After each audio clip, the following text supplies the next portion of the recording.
Well, as soon as I pressed send tweet, I was aware what I had in my hands was a hot take, as the kiddies call it, because a lot of people were like, yeah, and some were like, nah. Ubisoft is no stranger to controversy or duds, so I hope a lot of you understand that this piece is not designed to glorify them, because certainly I was not a fan of Far Cry New Dawn. Breakpoint absolutely sucked, and of course we all know Ubisoft helped popularize the graphical enhancements, if you will, between E3 and launch. Also, they have that Ubisoft subscription service that really no one's talking about. And Ubisoft, if you're watching this, time savers, please stop. However, underneath all those misplays, I do see a AAA company that has attempted to experiment with new and existing IP, as well as display the ability to react properly to a situation in a timely manner. While Ubisoft isn't perfect, a number of these qualities I'm going to mention aren't really featured in a suite of the AAA developers and publishers we have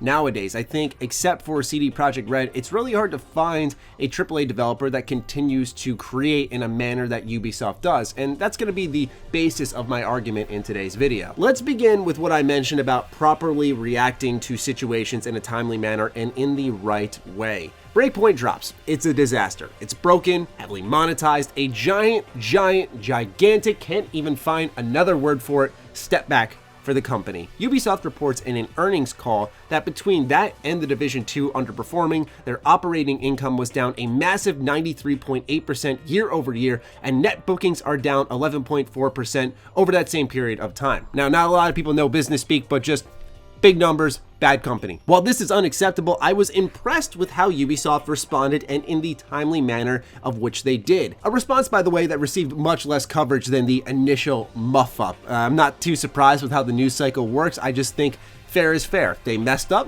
cover the hell out of that. They did something right, cover the hell out of that too. Despite the financial adversity that Ubisoft was facing, they immediately delayed 3 of their biggest launches for 2020, those titles being Gods and Monsters, Rainbow Six Quarantine, and of course Watch Dogs Legions, the game that has you playing as every single NPC in the game. It's ambitious sounding. Ubisoft CEO Yves Guillemot said that the delay was to give the teams more development time to ensure that their respective innovations are perfectly implemented to deliver optimal experiences for the player. Essentially, the whole entire company is taking an even bigger financial hit to ensure that these games are actually good. I think this actually says a lot more than the responses we've seen from other companies in a financially dire situation who need a good game to save their butts. So for comparison's sake, and I know how familiar my channel is with the company, let's look at Bethesda. They had a very interesting fall 2019. They delayed Doom Eternal, Fallout 76 Wastelanders, and wind down Elder Scrolls Legends. All of these are decisions I personally can't argue with. I think delays help products. 76 needed a delay. I'm glad that their most important update is getting a delay.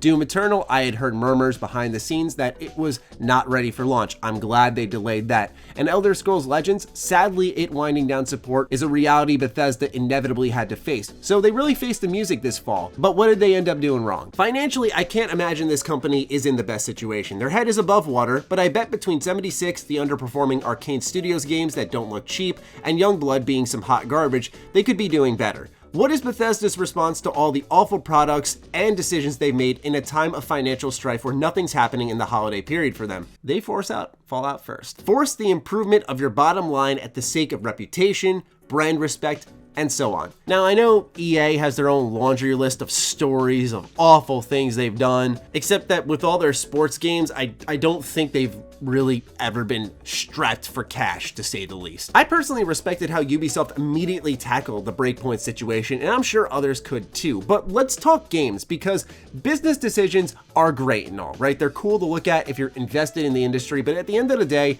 we're playing these games, right? That's what matters. We're consuming products. The games are what matter. So what's Ubisoft doing creatively that I feel makes them different? Quite honestly, I cannot think of a single other AAA developer who could help create a game like Mario and Rabbids Kingdom Battle. Let's break it down. You have Mario, a globally recognized mascot that you could slap onto anything and practically print cash. Then there are Ubisoft's Rabbids. They're kind of just there. They're funny, I guess, but they're not nearly on the level of popularity that Mario is, and so a crossover in its own right doesn't make much sense. Okay, so you're probably thinking, mix these two together, you get a platformer or some cutesy exploration game, but instead they say, hey, let's fucking make XCOM. So now you have Luigi running around with a sniper rifle and a Mario-themed rabbit running up to people with fucking shotguns, rushing your opponents down, and yet somehow it all works. It's one of Nintendo Switch's very best exclusives, and it's a viable reason to buy into the console, quite honestly. Assassin's Creed quickly became one of the most stale franchises in gaming. For me, it was much like my Dynasty Warriors games, a guilty pleasure for gaming because they were mindless, enjoyable for what it was, but I never expected that formula to be shattered. It would never break any ground, it was just fun for what it was. While the series has diverted in a number of ways for better or for worse, I respected the decision for Ubisoft to actually take a break from this franchise. For me, my breaking point with AC was with Syndicate. When Ubisoft claimed that they had overhauled the entire combat system, but it was the exact same minus some brand new animations,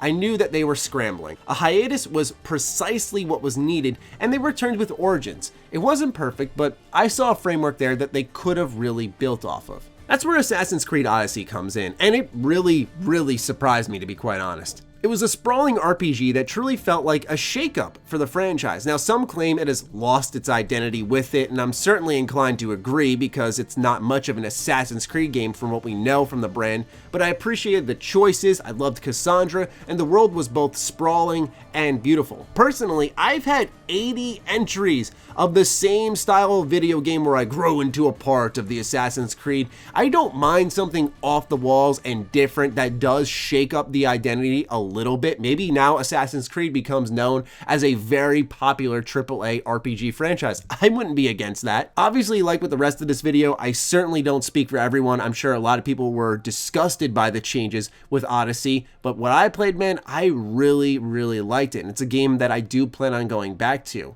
I mean, you could even look at one instance of excellent post-launch support for Ubisoft's Assassin's Creed Odyssey, where they allow you to create your own quests and then implement them into the game and have other players experience them. That's awesome. Continuing on the path of the creative aspect is For Honor. Once again, I don't feel like we can slap a label on many other AAA companies who put a halt on their most popular IP, make a Mario XCOM game, and also a fun third-person fighting game. For Honor didn't really seem to catch on too much for a lot of folks, but I can personally say that I have a blast anytime I do decide to hop back into it. I love circling my opponents, reading their habits in a manner that I normally don't do with other fighters as someone who plays a lot of fighting games, and then pick them apart. I love the learning curve and the history the game does end up exploring. While folks may not love fighters, I think it further supports my argument that we do see more new ideas coming from Ubisoft as a AAA developer than others in its league. They're not perfect, okay? I need to emphasize that again because so many people are going to be like, but Matty, wait 1 second. They suck in many ways, okay? I acknowledge that, I understand that, and certainly they're kind of like an up and down company for me, but I just believe they're a little underappreciated for what they mostly do. It's easy to point out their mistakes. It's easy to take one look at the Far Cry series' current standing and make me personally sick to my stomach, but at the same time, I appreciate what they continue to do with all these various IP and mixing it up. It's fun to watch them, you know, like it's when you sit down and watch their Ubisoft E3 conference every year, you know that you're going to see Just Dance, but you know at the end of the conference, you're going to be talking about some game and going, hold on, did they really just do that? And for Ubisoft to talk about Watch Dogs Legion and say, we're going to play as every NPC in the game, does it work out? Does it not work out? I don't know, but it's ambitious. They could stand pat with Watch Dogs. It's a third-person open-world game in a modern setting. Keep the whole tech stuff and just run away with that. But instead, they try to push the series forward in a meaningful way that can actually shake up the industry, and I admire that. They have the resources to do so, so they should try to. Of course, Rainbow Six Siege continues to be a fairly successful platform for the company, to say the least, as it has become a never-ending success story for Ubisoft. I don't really have much to add on this angle of things because I was always pretty vocal when the game first launched about how great I thought it was, and I thought that it was a online-only game done right, the first of its kind as far as I was concerned. I know a lot of people vary on that. I love the destructive maps and how the operators interacted with them, and adding more to that is perfectly fine with me. Although, admittedly, I have not tapped into Rainbow Six Siege as much as of lately, so maybe balance isn't as good right now, maybe the competitive scene isn't as good now. I can't speak to that front. Now, I know at the end of the day, a lot of folks do prefer the Ubisoft during the PS2 to PS3 and Xbox to Xbox 360 era, where we had the likes of Prince of Persia or Beyond Good and Evil, and I totally understand that. Hopefully we do see the return of Beyond Good and Evil, but maybe this video hopefully got you thinking. Even if you disagree with me at the end of the day, which totally I would understand, right? There are many reasons to dislike Ubisoft and what they do with their games, and they can feel formulaic from time to time, and I totally understand that. But I think a lot more times than not, they really do hit on some unique stuff. Sometimes it doesn't pan out well, but I admire their ability to experiment in the space they are in where they could stand pat. It shows that artists do continue to work at these companies that are very big, like a Ubisoft, where it doesn't get lost in the corporate side of things all too much. And I know this was a bit of a risky video to make, especially during a time where they just released Breakpoint not even a number of weeks ago. So I know some folks have that fresh in their mind. It is going to be a bit more controversial, but hopefully people heard me out a little bit. And once again, I would understand if folks disagree with me, but I think I do present some points today that are worth agreeing with. So I'd love to hear from you. What do you think of Ubisoft? Do you think they're underappreciated? Do you like their games? Do you hate their games? Do you hate them as a company? Where do you stand on them? It'll be an interesting conversation, and I'm looking forward to reading what people got to say about it.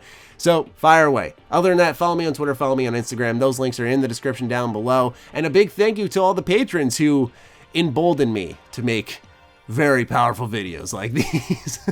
I appreciate each and every single one of you. Thank you for giving me your time today, and I'll talk with all of you soon. Be sure to support my Patreon. It's linked down in the description below as well, and it continues to fuel all the content I create here. Stay sexy, stay active. I love you all.